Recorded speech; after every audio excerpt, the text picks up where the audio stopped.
大家记得点击订阅和开启小铃铛哦。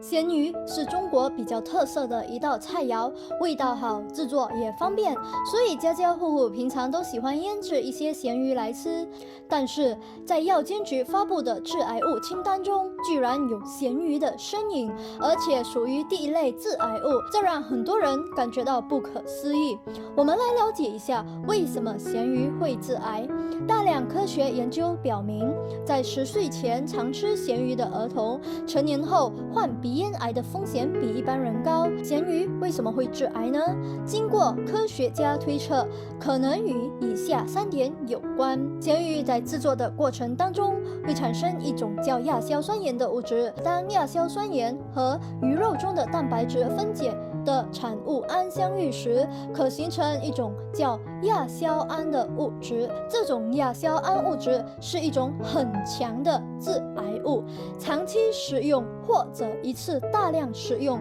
很容易诱发鼻咽癌、食道癌、肝癌、胃癌等疾病。再来，咸鱼制作过程当中会加入大量的食盐，而我们知道，长期摄入过量的食盐会增加肠胃病、心脑血管疾病的发病率。常吃咸鱼会导致体内摄入盐量过多，增加体内肾脏的负担，有导致高血压的风险，不利于身体健康。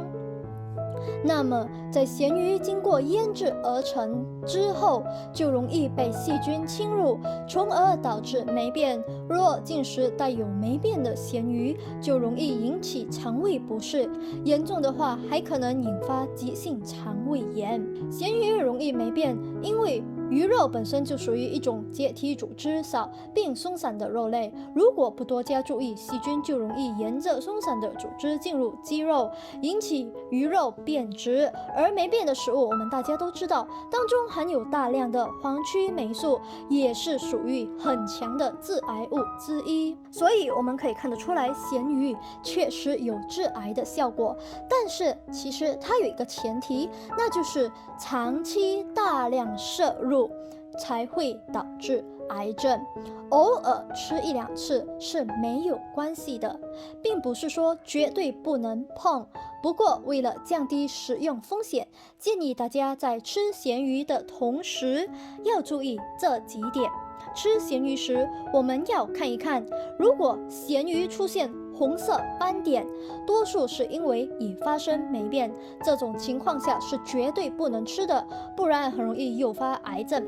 再来，吃咸鱼要注意控制量与频率。咸鱼最大的问题就是盐分过高，我国食指南早就拟出标准，每天吃盐的分量不能超过6克，一般咸鱼的含盐量在20%左右，也就是说，你吃30克咸鱼的同时，也吃下了6克的盐，所以咸鱼还是吃少为妙。最后，在烹饪咸鱼的时候，要注意将肉煮熟，然后可以在当中放一些醋，醋可以分解亚硝胺，降低致癌几率，而且还可以去腥。咸鱼虽然是好吃的菜肴之一，但是大家在吃咸鱼的时候一定要注意这几点了，切勿过量。今天小编就分享到这里，大家吃咸鱼的时候一定要控制好分量哦，记得点击订阅和按赞哦，谢谢大家。